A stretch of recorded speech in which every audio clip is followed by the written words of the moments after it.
Hey, what's up everybody? It's me, RealmW, and today I don't have time for any cute intros. The situation is dire. Now, you might be wondering why I'm out here in the forest, considering my natural habitat is the basement and I generally avoid nature at all costs. And I can assure you that there's all kinds of unspeakable horrors out here. There's trees and butterflies and other stuff I'd rather not even mention. But I'll tell you, it wasn't my choice, okay? I'm kind of, well, on the run. And that's why I'm sending this message to you today. You see, I'm trapped in an alternate universe. The year is 1984. Don't ask me why the year is 40 years behind ours in the alternate universe. It's not that important. And I'm in what's left of America after the feminist takeover. Supreme Leader Anita Sarkeesian is ruling this country with her Marxist fist. And incidentally, also has a bounty on my head. You see, I have something very valuable.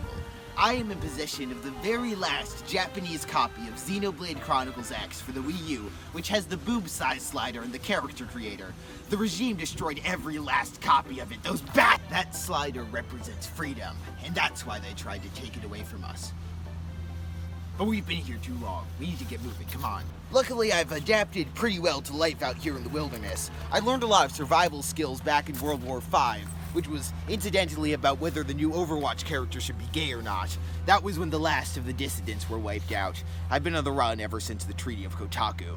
But the reason I'm telling you all of this is that this could be the fate of your world. You have to stop the SJWs. You have to keep them from censoring you. You have to stop. Du rennst im Trend nach und rappst jetzt deine Parts mit Gefühl. Sie sagen, ich bin kühl, doch ist Fremdscham nicht auch eine Art von Mitgefühl? Keep it real, Gesetzestreue ist nicht real. Ich such die Nähe all derer, von denen du dich distanzierst. Ich distanziere mich vom Distanzieren. Grüß alle Sprüher-Crews, Büro-Idioten und Riot-Kids von mir. Alle Aussortierten, von Cops markierten, Observierten, von Springer denunzierten, Abgeführten. Ich hab euch lieb, schreib euch Raps für die... Hey everyone, it's me, and today we're talking about the most oppressed and subjugated group in history. That's right, gamers. Actually though, in all seriousness, today's subject is video game censorship. But we're not going to be talking about this subject in the way it's usually discussed. Now, for anyone aspiring to become unemployed, a video game YouTuber, the subject of censorship is an easy go-to subject to tackle. It's fun to get epic owns on clueless congresspeople or concerned parents or weird local news segments who have misinformed opinions about games. And it's pretty easy to talk about and research since it's so commonly discussed, not especially contentious within most gaming spaces, and an interesting enough topic to talk about, if a bit basic. Well, that's what I thought, at least.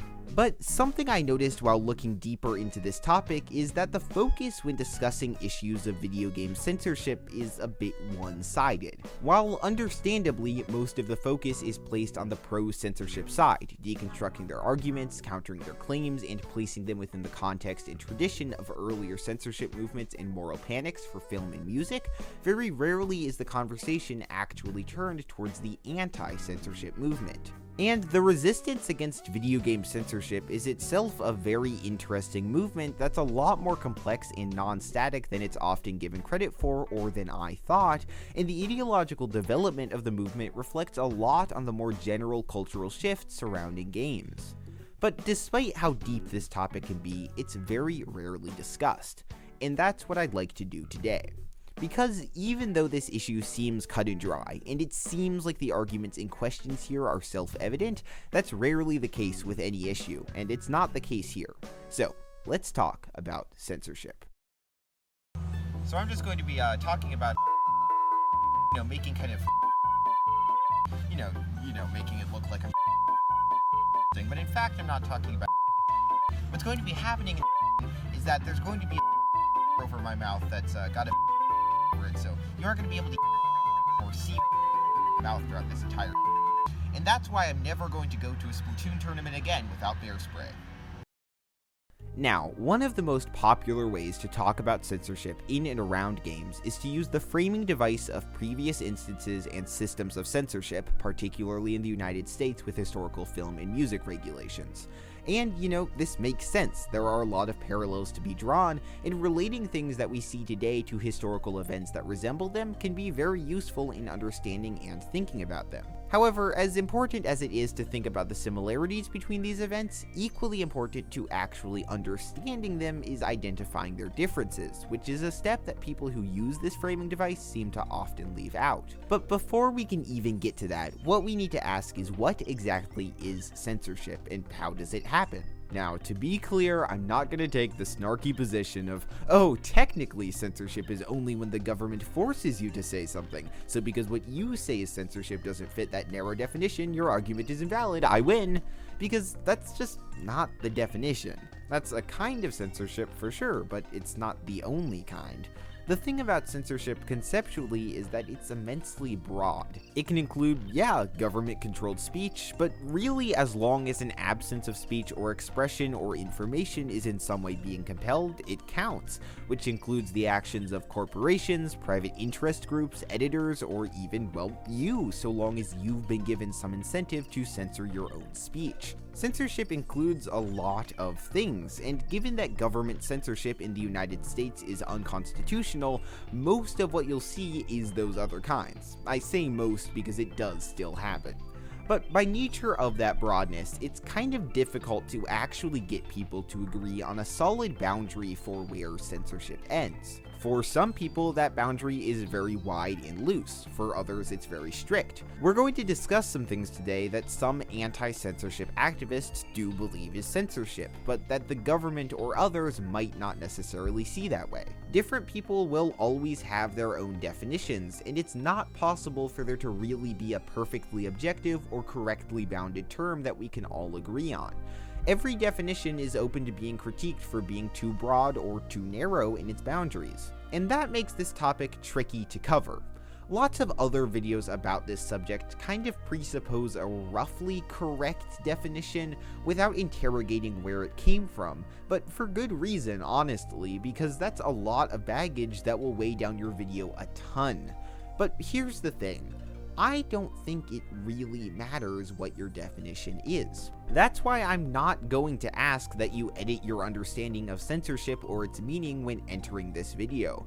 Because no matter what the boundaries of your definition of censorship are, some implications will always come along with where you decide that censorship ends. And that's going to be important to us. One of the most popular things to do when discussing censorship in the context of games or elsewhere is to attempt to attach a moral quality to it. That is, saying that censorship is inherently bad, not from a functional purpose. Like, they aren't saying that censorship is necessarily bad because of an outcome it produces, but from an objective perspective, that independent of any implications it has, the act of censorship itself is what's bad. It might seem like that's a kind of pointless distinction to make, but I think it's meaningful because it divorces your judgment about an action from its outcome. That is the position that a lot of discussions around video game censorship take, but that kind of thinking can end up with you running into problems. Either you have a very narrow definition of what censorship is and who can do it, with a fairly strong case for everything that falls under that definition being bad, but that definition doesn't actually include a lot of what video game censorship discussions revolve around. Or you have a very broad definition with much less strong a case for everything it includes being inherently bad. Now, I don't want it to come across like I think that censorship is a good thing, and I'm going to repeat that several times throughout this video to make sure my point is getting across. Even in cases where there is a perceived value to it, you have to ask what the implications of the action itself are, and if they're really worth it. In some cases, I do believe that they are. But there is rarely an easy or all-encompassing answer to questions like this, and anyone who tells you otherwise is trying to sell you something. I've been a victim of censorship many times before, such as my lifetime ban from 7-Eleven. That actually, wasn't because of, apocalypse, dystopia stuff. That was for other reasons. But I'm not a philosophy channel, and today we're not really here to talk exclusively about concepts. We're here to talk about conversations. So first of all, it is important to discuss what those conversations are actually about. Now, video games have been the subject of moral panic and concern for a long time. Ever since they developed the graphical capabilities to depict things that might be objectionable, they did. Like any other art form, boundaries have always been pushed. And like many other art forms, the United States government and public sought on multiple occasions to limit the freedom that game producers had to create, but mostly disseminate their products. And that's an important point. Throughout the industry's history, the role most commonly taken in censorship by the government has been limiting freedom of distribution, not the creation or actual content of games. Note that I only said most commonly, but we'll get back to that. While the infamous congressional hearings on video games that were motivated by moral panic and concern over explicit games content that occurred between 1993 and 1994 are a favorite topic to bring up in these kinds of discussions about censorship, the actual outcome of those hearings was simply the imposition of a voluntary video game rating system, which was developed collaboratively between publishers.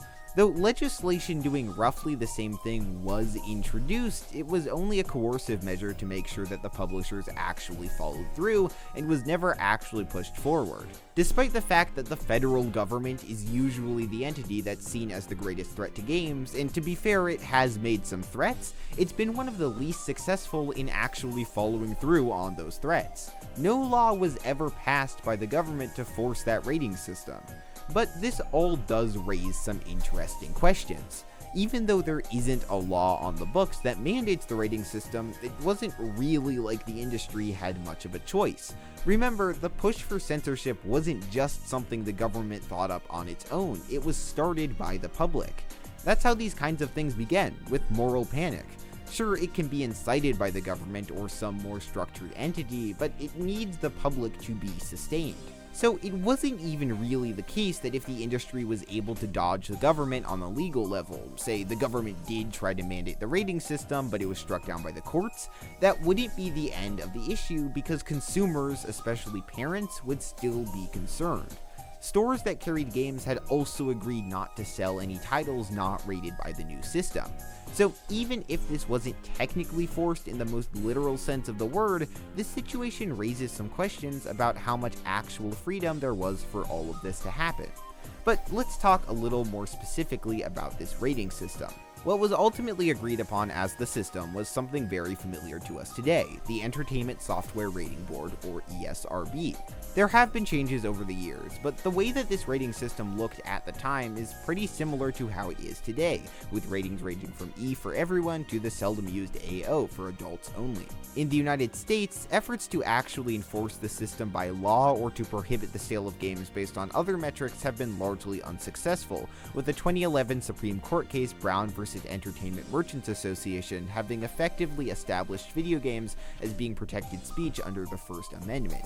But that kind of freedom from state regulation isn't really the standard everywhere. In most other places, rating boards are directly controlled by the government or are a part of a government entity, and their use is typically mandated by law. While one of the other most significant rating systems, the Pan-European Game Information, or PEGI board, is technically an independent entity as well, its use is required by law in some countries, and even for the ESRB, its lack of legal mandate is only present in the United States. The system's use is legally enforced by several Canadian provinces. Now, all of this might lead you to believe that games in the United States are the most free! But that's not necessarily the case, and in cases where rating systems are enforced, censorship might not actually be happening in the way you think it is. See, in these kinds of conversations, the focus is usually on external censorship, outside entities forcing a work's content to be censored. A concept that gets talked about less, though, is something called self-censorship. Now, self-censorship doesn't mean that there's no outside influence. There still is. But in this case, the influence is more about incentivization and coercion than officialized systems of censorship. And a very interesting way that this can arise is through the most coercive system of all, capital, or money. If in a given country you legally have to present an ID to show you're above the age of 18 to buy certain games, releasing a title that could get that rating could mean you're cutting out on a certain percentage of your potential market.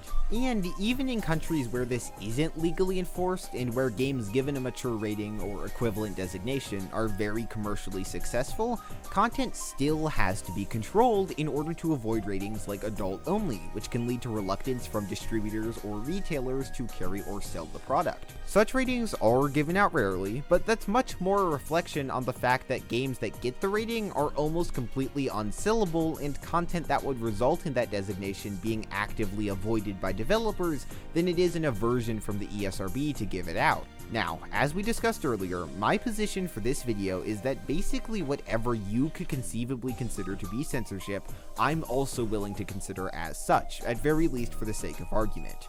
But just on an individual level, I ascribe to a pretty broad definition of what censorship is. So both in my opinion and for the sake of this video, I believe that the ESRB is censorship. Aspects of it, like adults only, undeniably lead to developers censoring the content they include. But I also think that the ESRB is, well, good. Of course, there are big problems with how the system works as it is, and the fact that most systems resemble it is more than a bit disappointing, because I do believe that there could be better ways to structure it. And as far as adults only goes, I do wish it was more commercially viable, which would allow for more content freedom and make the M rating a little bit less of a junk drawer. However, I do basically think that having rating systems is a good idea. I think that having ways to determine roughly what kind of content is suitable for kids, or just for anyone more sensitive to certain kinds of content, while having still ultimately choice, is good.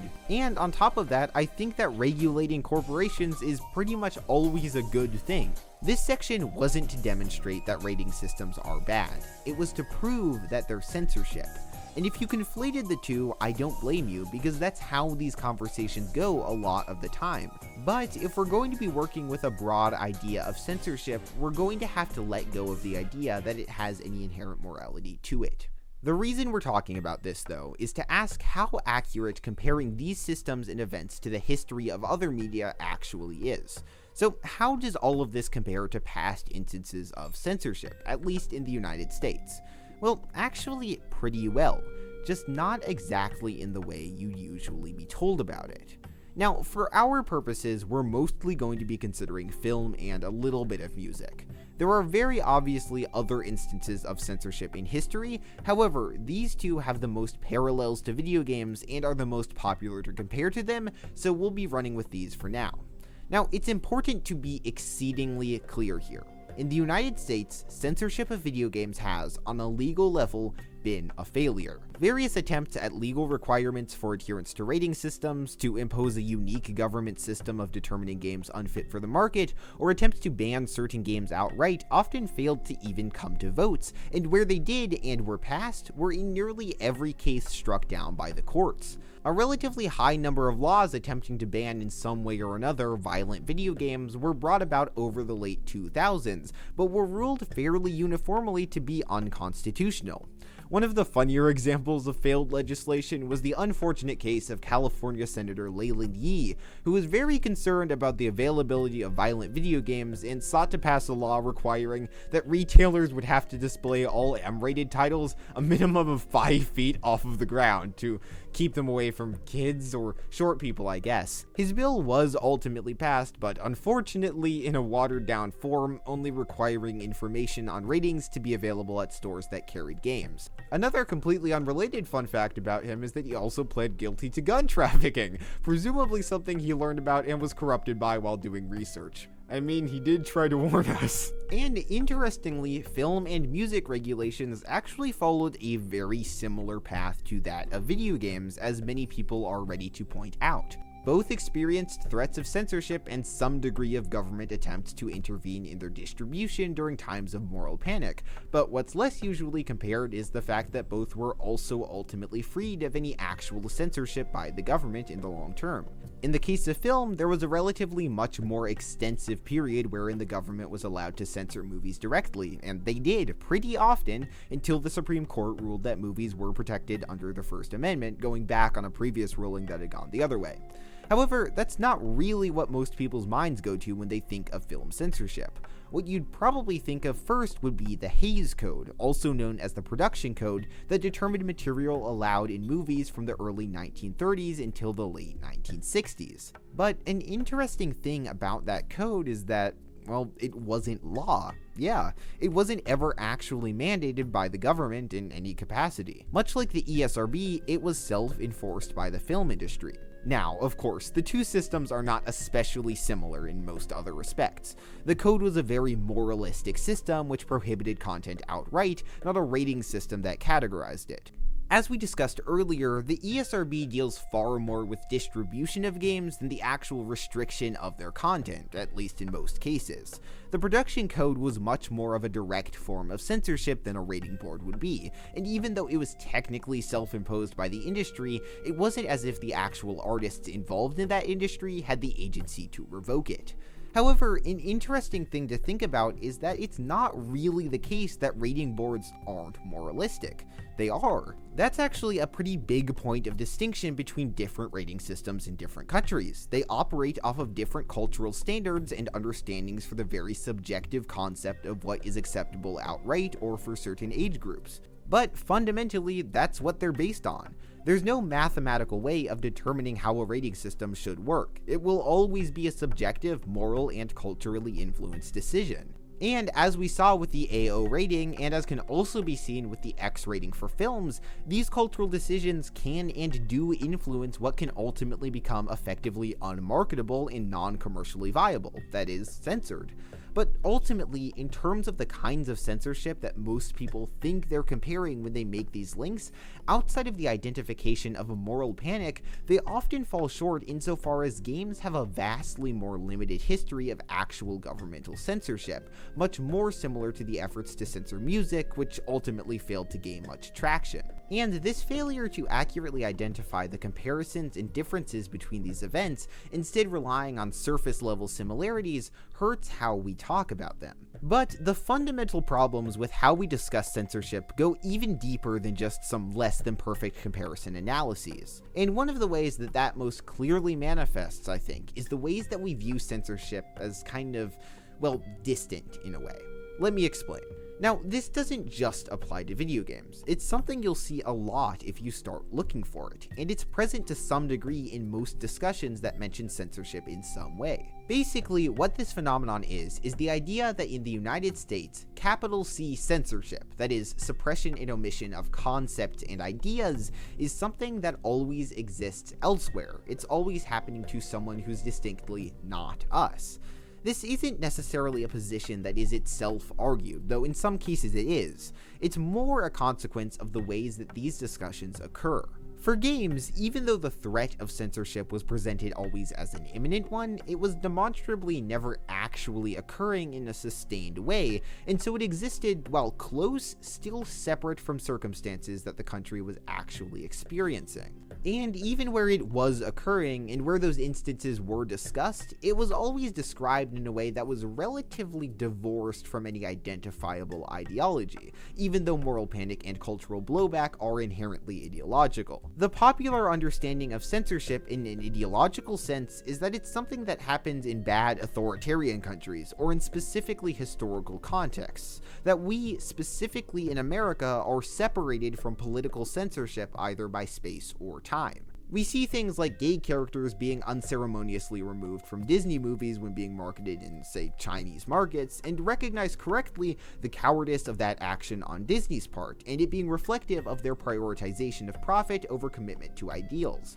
They're censoring themselves to appeal to certain ideological beliefs. But it's not happening here, and naturally it wouldn't, right? Shocker though, ideologically motivated censorship happens here too, and it's visible in video games. Just in 2021, Ubisoft, when discussing the upcoming title Far Cry 6, a game which borrows heavily from the aesthetics of Central American politics and revolution, went out of their way to make clear that their game was not intended to make any political statements or have any related implications. And obviously this is an utterly absurd statement, which, if it was said seriously, would reflect on a massive misunderstanding of the nature of political themes.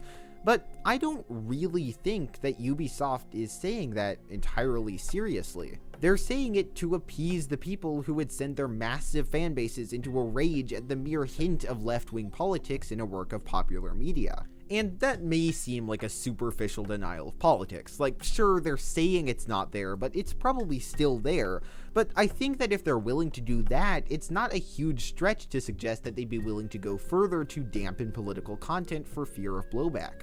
But actually, we don't have to wonder. In 2020, it was reported that Ubisoft chose not to give the next entry in the Assassin's Creed series a female protagonist because, quote, women don't sell.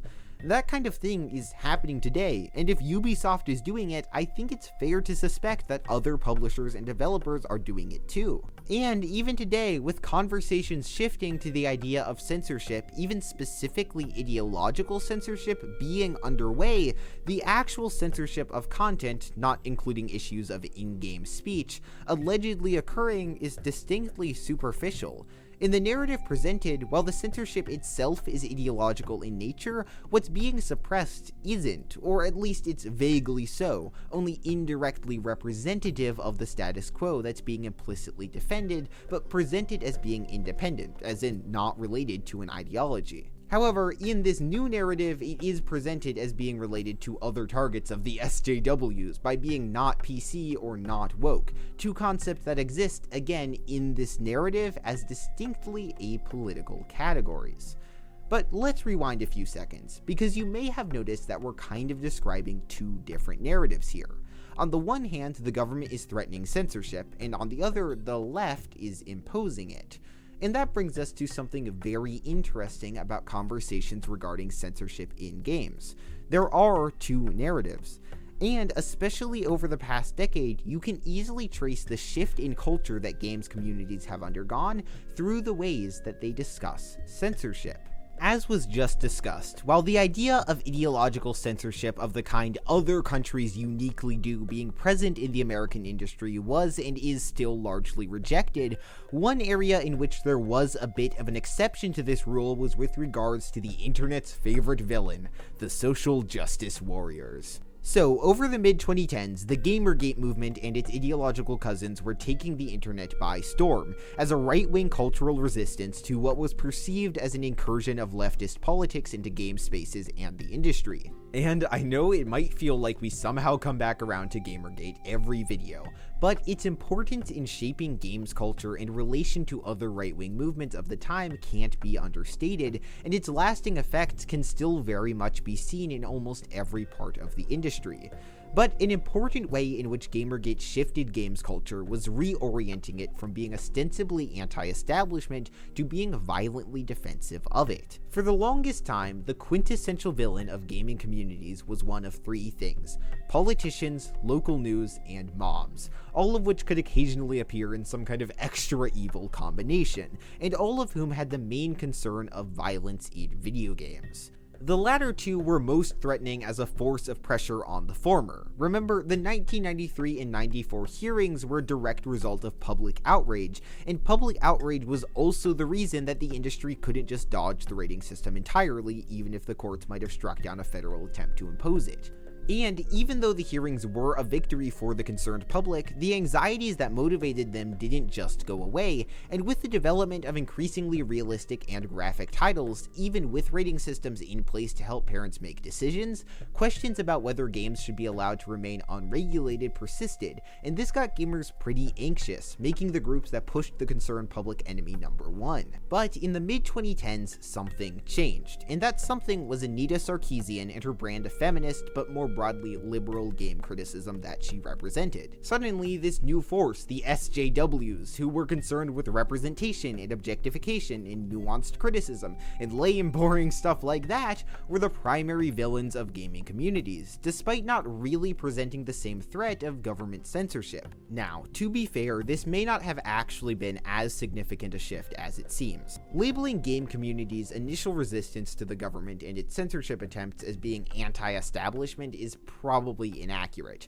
Who the anti-censorship movement chose to resist at a given time was most usually reactive to what represented the greatest threat, not based on any deeply held ideological convictions. It's also rather clear by how quickly the conversation reoriented to focus on the SJW threat, even when there was a vastly less significant threat of serious censorship from that direction, that the movement already viewed the ideas and criticisms presented by them as being dangerous and imminently threatening to them, meaning that the politics that many voices in the anti-censorship movement would come to take on were probably there to begin with. But along with this shift in who the enemy was, came another shift in the subject of conversations about content in games, going from violence as the main focus to sexuality. Now, it's important to be clear that it's not as if violence stopped being discussed.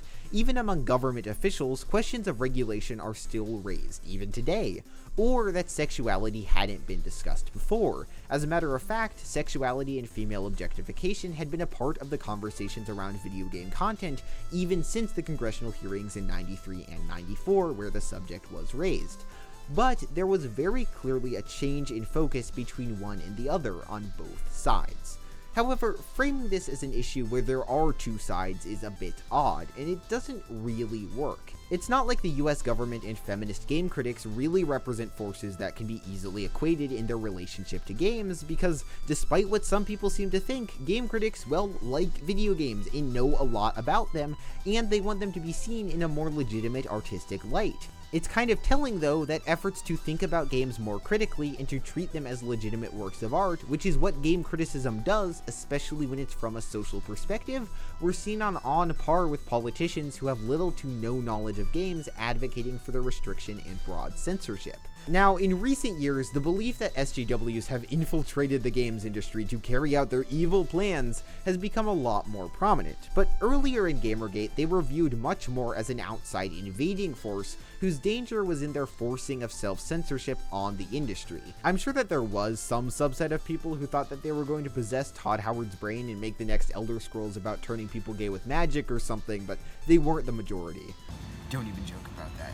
So the conversation started about government-imposed censorship, but moved to be about self-censorship influenced by public opinion. So it does kind of seem like there's a through line here, at least, that we're talking about two similar kinds of censorship.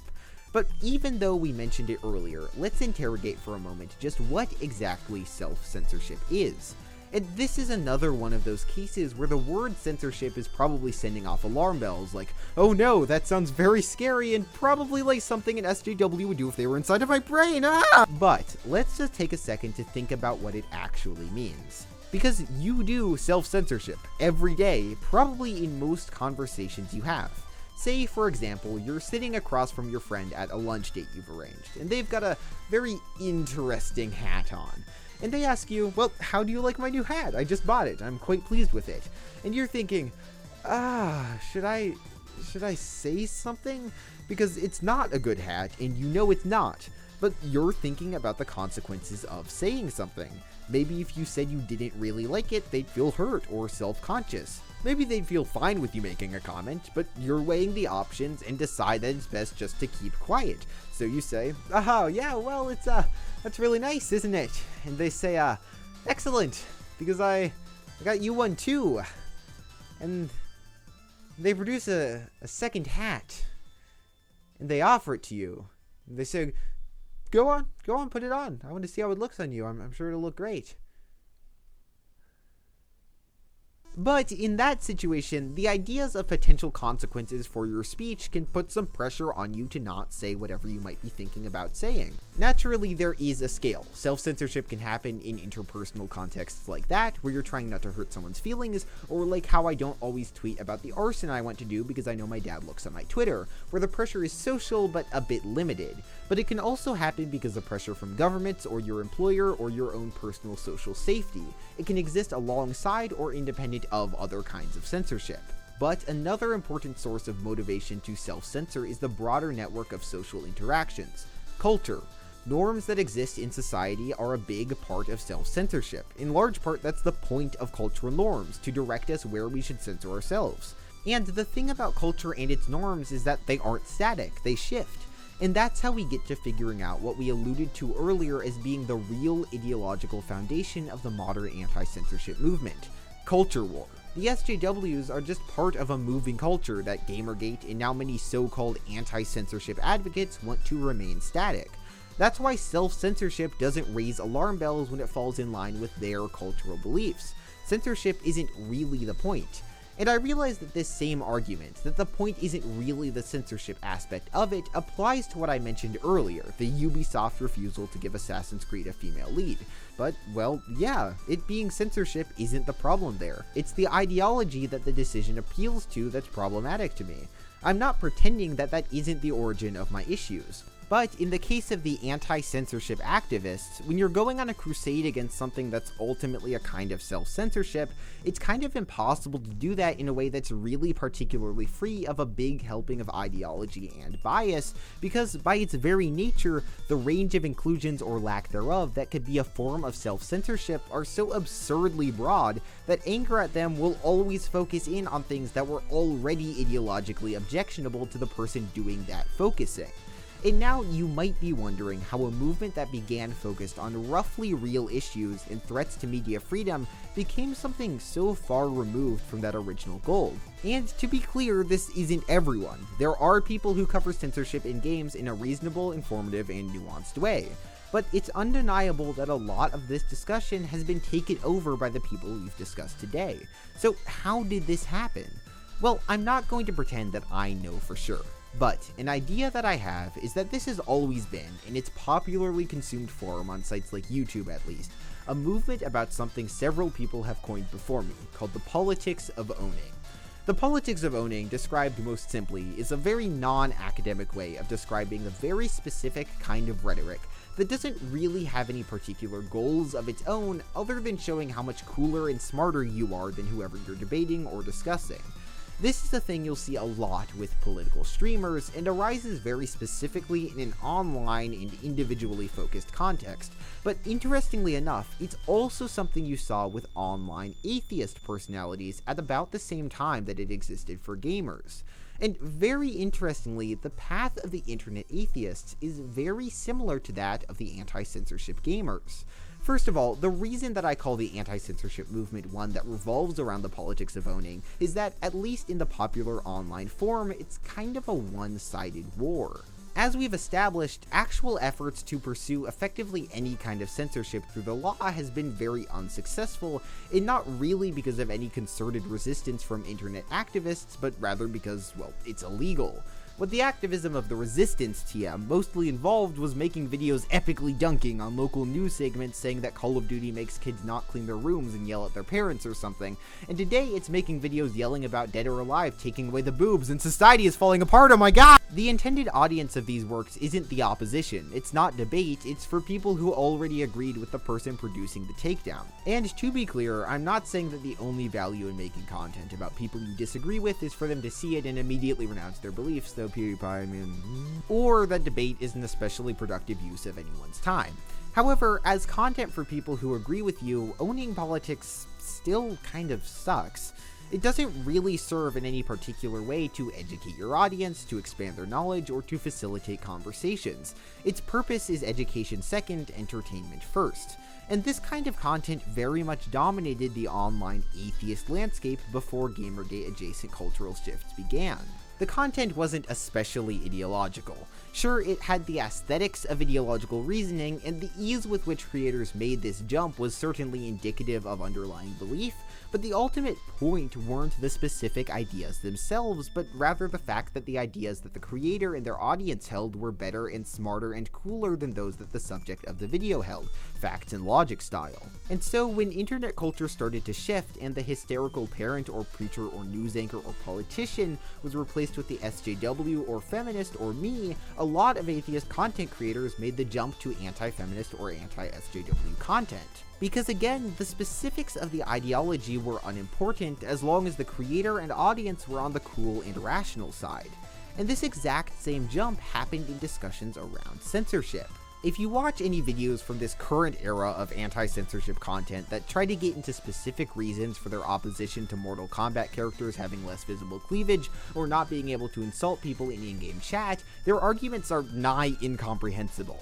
That's not to say they're necessarily always wrong. Censorship isn't always a great thing. For in-game chats, banning, for example, use of queer vocabulary to prevent harassment ends up actually doing significant damage to queer players and contributing to even larger amounts of erasure in in-game environments. The solution there is not to protect queer players in any identifiable way, rather to accommodate those who would prefer we were not present, or at least not visible. But shockingly, that's not their problem with chat restrictions. Typically it's being barred from saying transphobic slurs. And even beyond that, the central argument always boils down to, look at these leftists, aren't they so hysterical? Aren't their positions nonsense?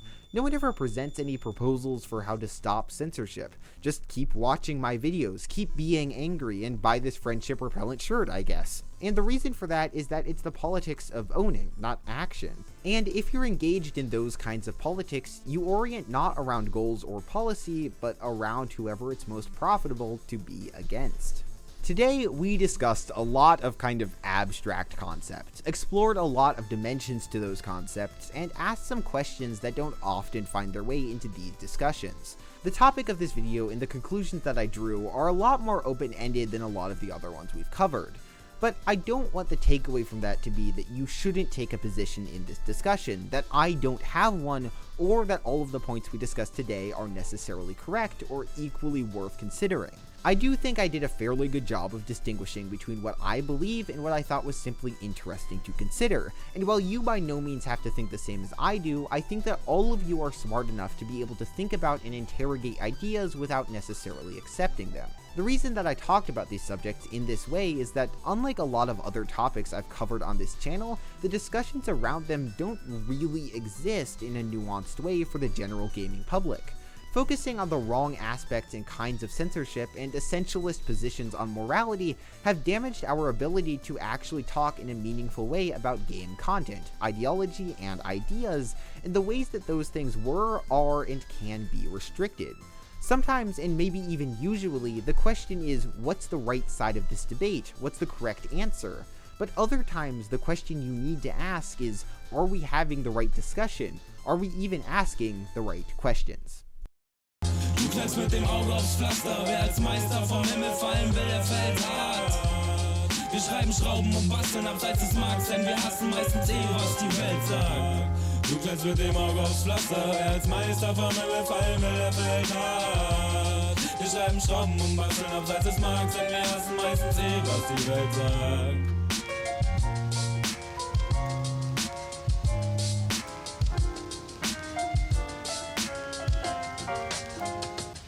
Ich bin ein Stoffi, der mit Pennern hängt, kein Offizier und Gentleman. Dass ich weiter rappe, hoffen sie. Why are you still here? Just to suffer.